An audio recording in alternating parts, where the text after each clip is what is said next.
2 वर्ष पूर्व देश ने हम लोगों पर एक नई जिम्मेवारी दी और लोकतंत्र का ये महात्म्य है कि लोगों के द्वारा चुनी गई सरकार का निरंतर आकलन होना चाहिए,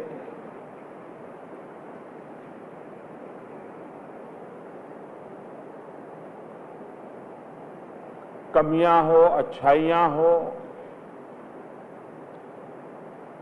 उसका लेखा जोखा होना चाहिए।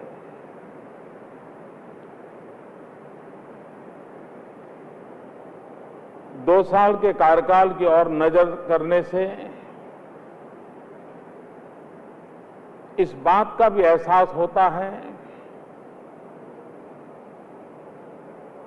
कि हम जहां पहुंचने के लिए चले थे वहां पहुंच पाए कि नहीं पहुंच पाए, जिस दिशा में निकले थे वो दिशा सही थी या नहीं थी, जिस मकसद से चले थे वो मकसद पूरा हुआ कि नहीं हुआ। और जब 2 साल का लेखा जोखा करते हैं तो आने वाले दिनों के लिए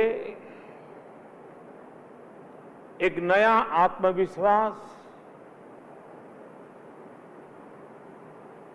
न सिर्फ सरकार में लेकिन देशवासियों के दिल में भी पैदा होता है।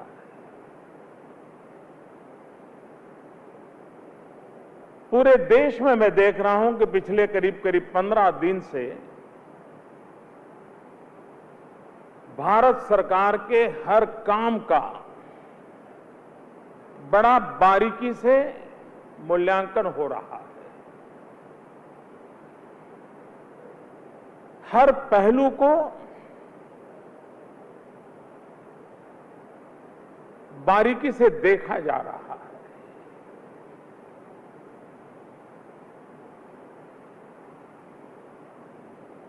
और मैं आज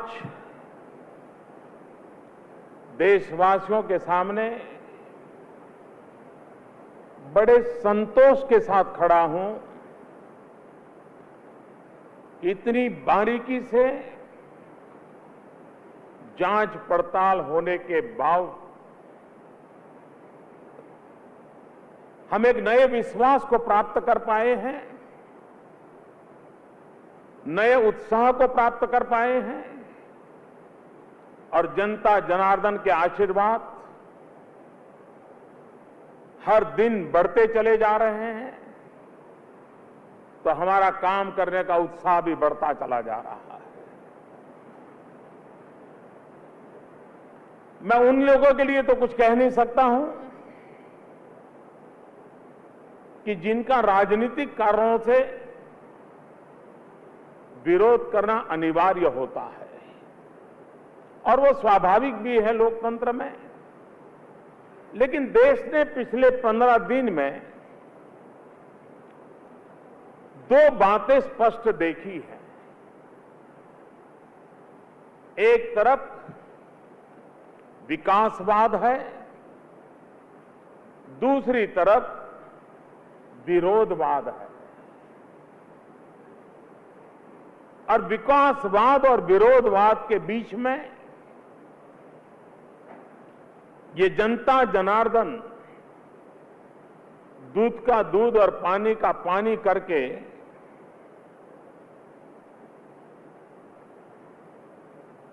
क्या सत्य है, कितना सत्य है, इसको भली भांति नाप सकती है। अनेक विषयों पर चर्चाएं हुई है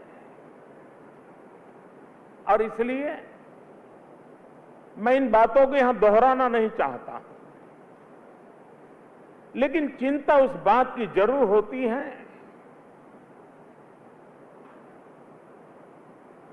मुद्दों के आधार पर, हकीकतों के आधार पर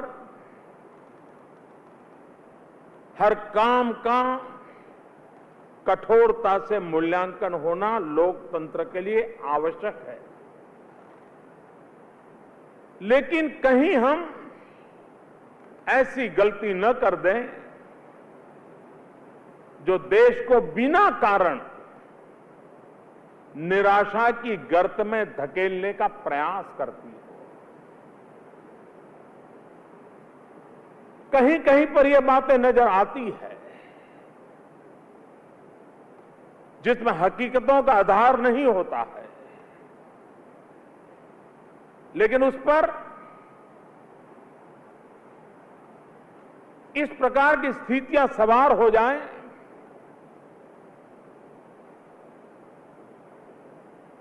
ये कभी कभी चिंता कराता है।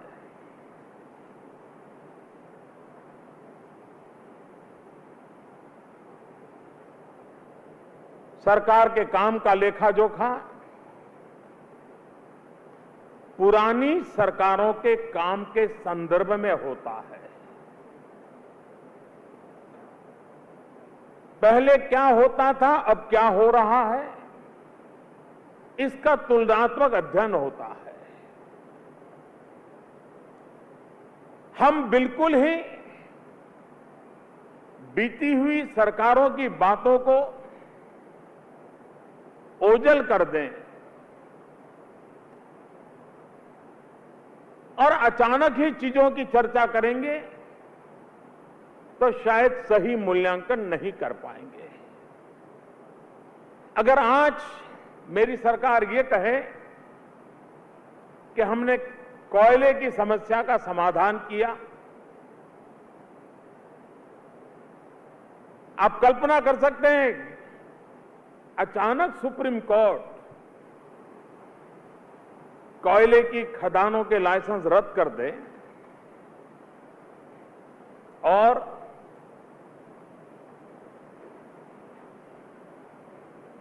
बिजली के कारखानों में कोयले का संकट पैदा हो जाए और ऐसी विकट स्थिति में जबकि पूरी सरकार कोयले के भ्रष्टाचार के कारण देश के अंदर बदनामी भुगत चुकी हो,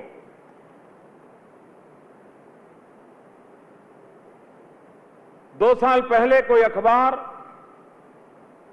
कोई दिन, कोई टीवी, कोई चैनल, कोई चर्चा, कोई भाषण इन भयंकर भ्रष्टाचारों से अछूता नहीं था। लेकिन आज अगर मैं ये कहूं कि ऑक्शन किया,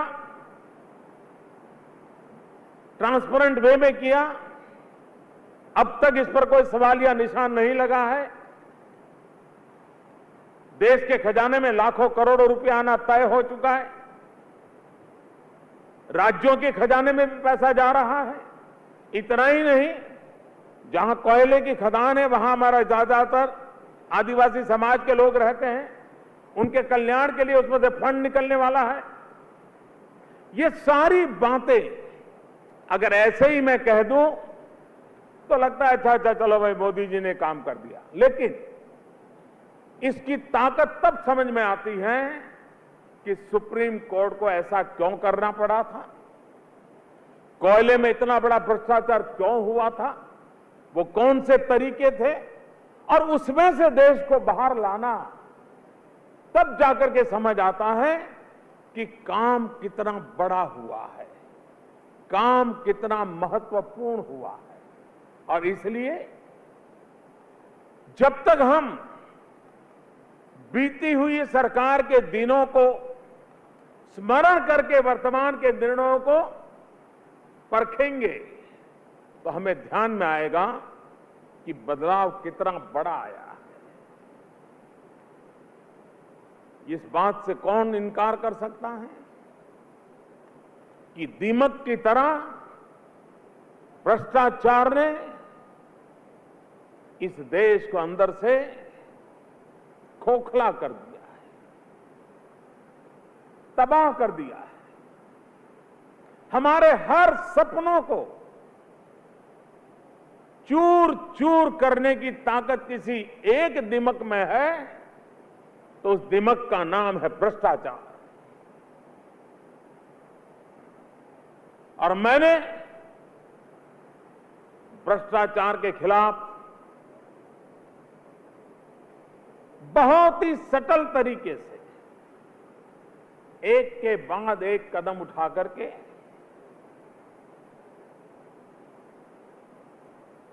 हिंदुस्तान के जन मन को आंदोलित करने वाला इस इश्यू को स्पर्श करने का प्रामाणिक प्रयास किया है।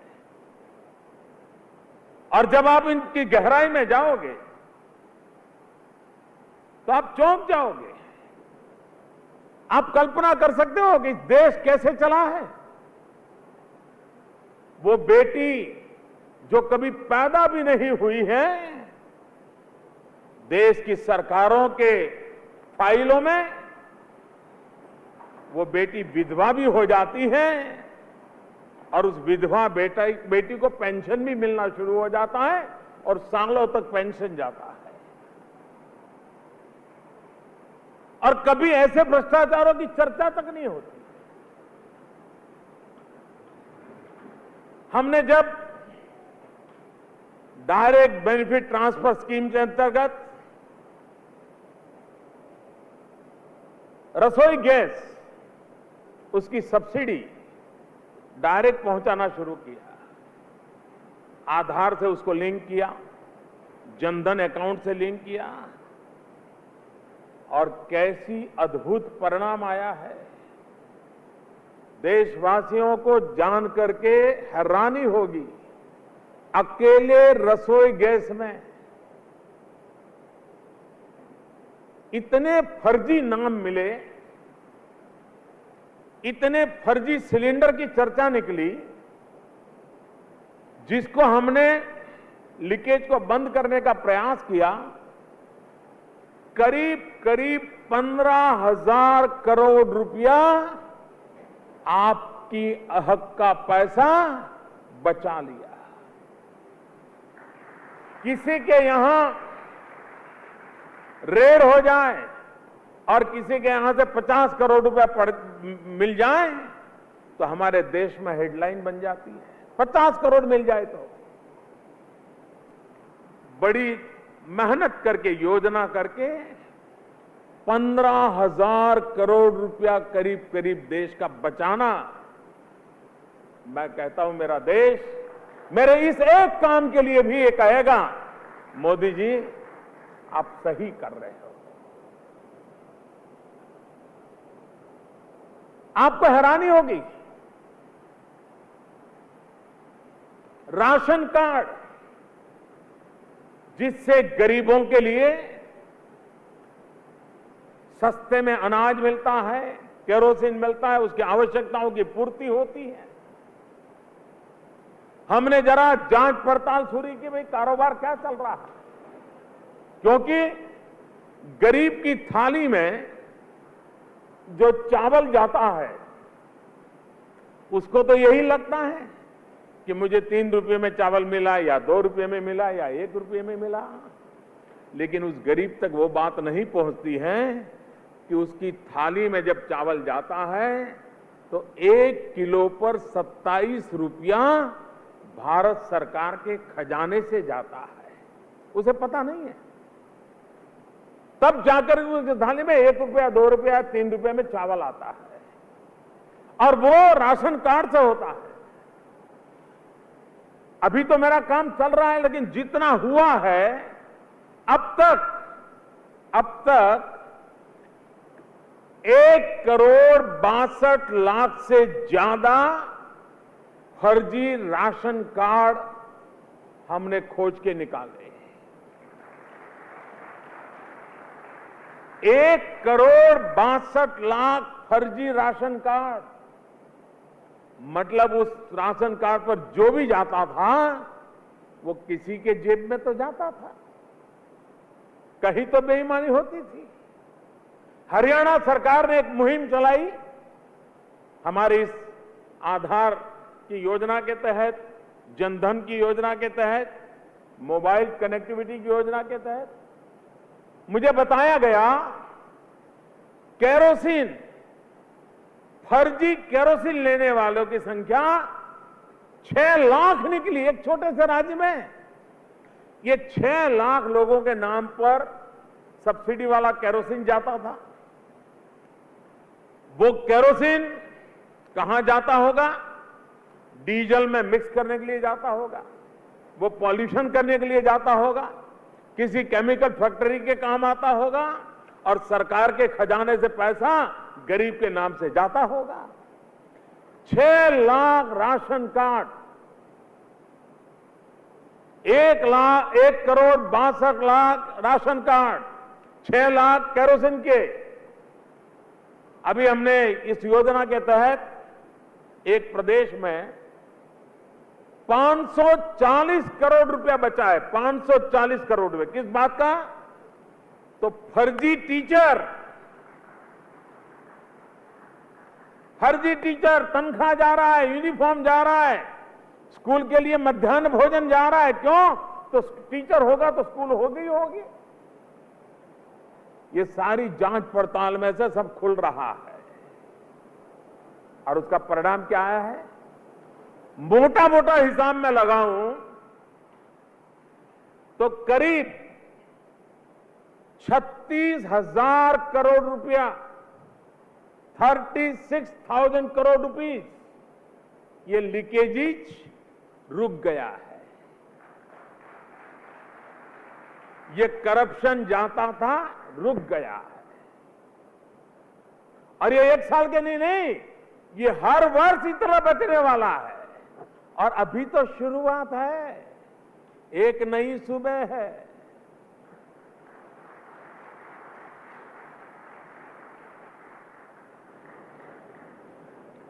कुछ लोग कहते हैं कि मोदी जी आप इतनी मेहनत करते हो, इतना काम करते हो, आपका इतना विरोध क्यों होता है?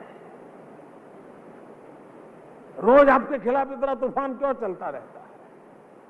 आप अपना कोई कम्युनिकेशन स्ट्रेटेजी ठीक बनाओ, आप मीडिया से कुछ बात करने का कुछ करो।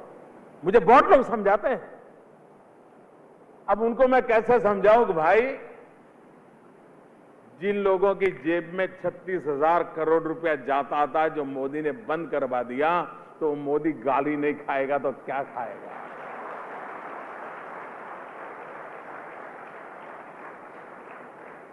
लूट चलाने वालों को कैसी कैसी परेशानियां होती होगी, इसका अंदाज हम भली भांति कर सकते हैं। मैं कई ऐसे विषय बताता हूं जिस पर हमने 2 साल में बड़े सटीक तरीके से इनिशिएटिव लिए हैं, और उसका परिणाम आज ये दिखने को मिला है।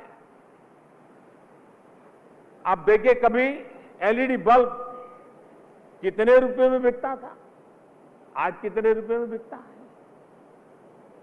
कहीं पर 200, 250, 300 तक एलईडी बल्ब की कीमत थी, आज वो 60, 70, 80 पर आ गई।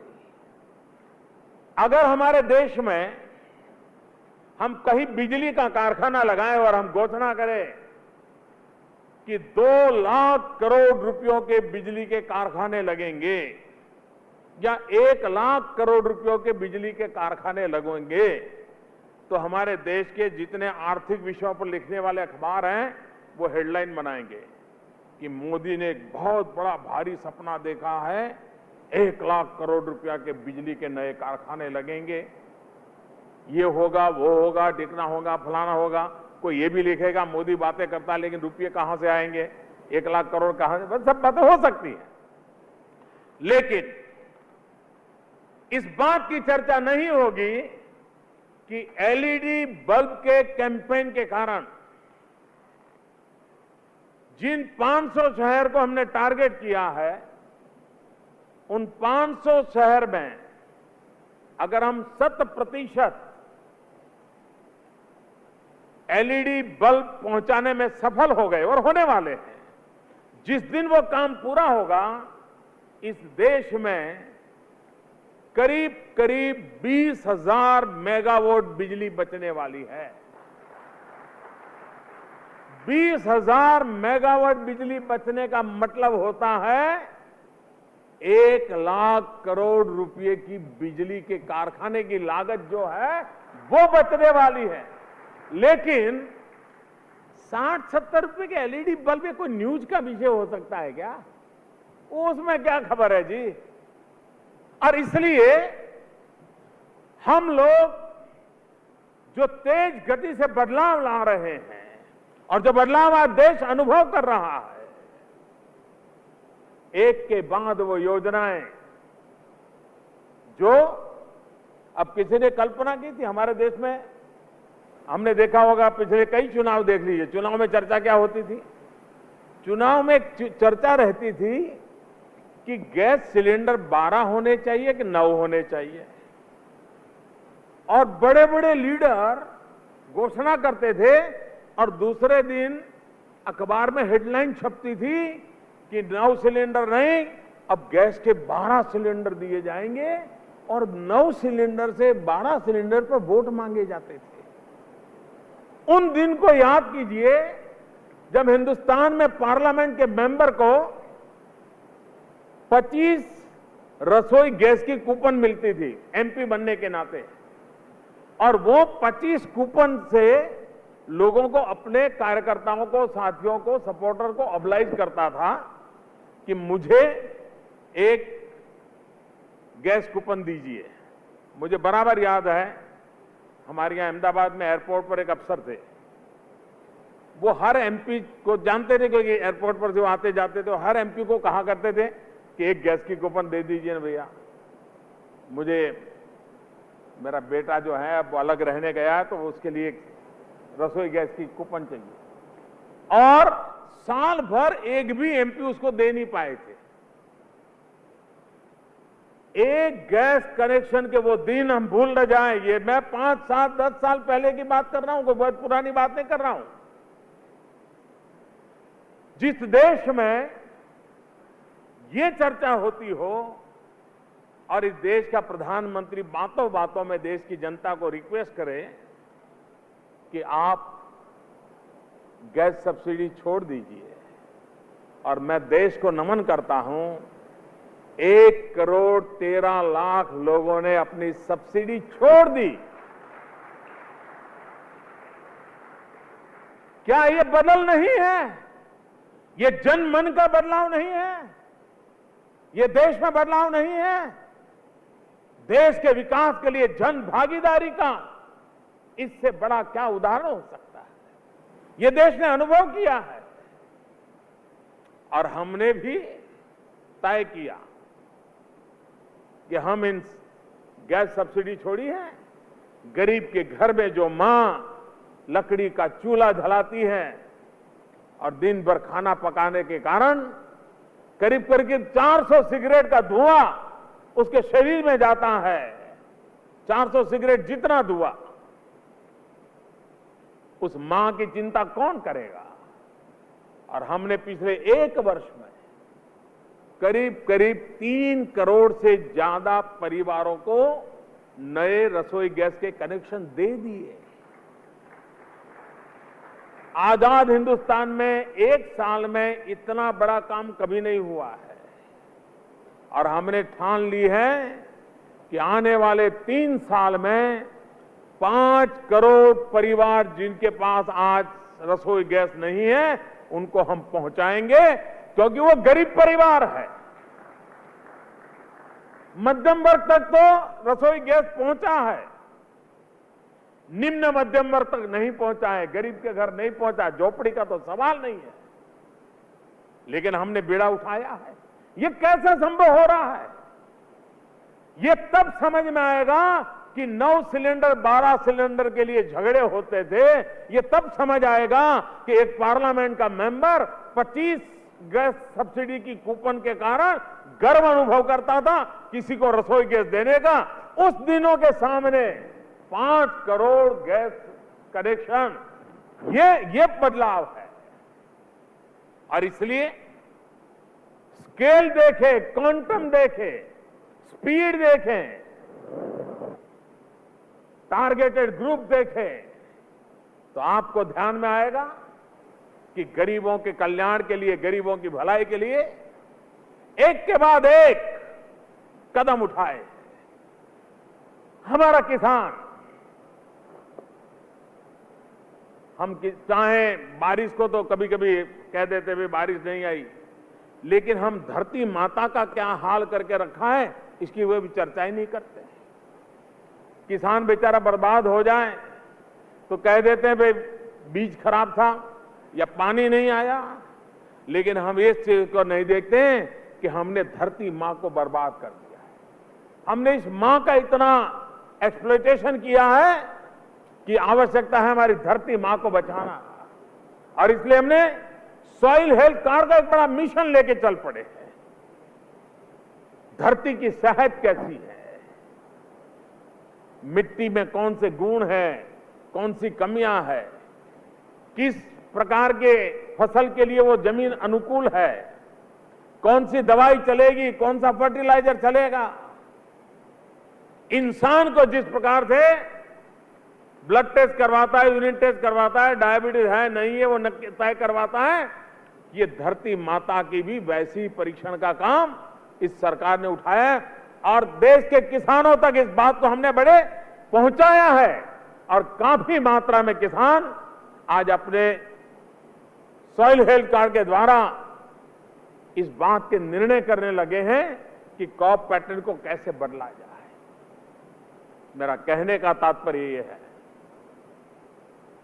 कि देश के सामान्य मानवी के जीवन में बदलाव लाने की दिशा में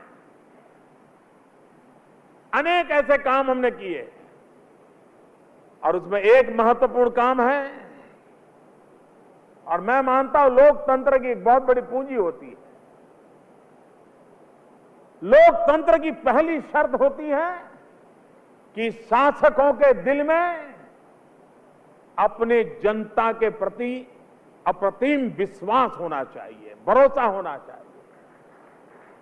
हमने अब तक सरकारें चलाई है जनता पे अविश्वास करना। मैंने एक दिन इनकम टैक्स ऑफिसरों की मीटिंग की थी, मैंने कहा आप व्यापारियों को चोर मान करके क्यों चल रहे हो भाई, क्या देश ऐसे चलेगा क्या?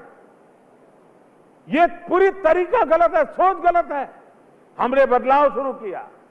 हमारे यहां तो अगर आप ग्रेजुएट हैं, कहीं अप्लाई करना है तो सर्टिफाई कराने के लिए किसी कॉर्पोरेटर या कोई एमएलए या एमपी के घर के बाहर कतार में खड़ा रहना पड़ता था, और वो आपका चेहरा भी नहीं देखता था, और उसका एक छोटा सा लड़का घर में बैठता थप्पा मार देता था, आपको सर्टिफाई कर देता था, हाँ आपका सर्टिफाई कर दिया।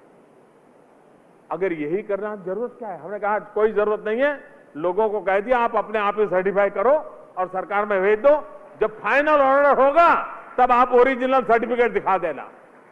हमने जनता जनार्दन पर भरोसा करना चाहिए, और एक बार आप, ये देश उनका भी तो है, एक बार जनता पे हम भरोसा करते हैं, आप देखिए आपको बदलाव आएगा। मैं एक दिन सुरेश प्रभु को कहता था, मैंने कहा सुरेश जी कभी ये तो घोषित करो कि फलानी तारीख को फलाने रूट पर ट्रेन में एक भी टिकट चेकन नहीं रहेगा। देखिए ये देश के लोग ऐसे हैं, हम विश्वास करें, कभी ये भी करके देखना। हम कोशिश कर रहे हैं, मैं एक के बाद एक ये जो अफसरशाही चल रही है उसको दूर करने की कोशिश बड़ी भरपूर कर रहा हूं।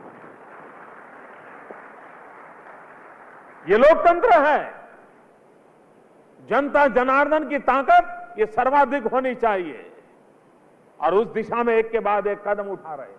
अभी हमने एक निर्णय किया, ये निर्णय देश के नौजवानों के लिए अत्यंत महत्वपूर्ण निर्णय है।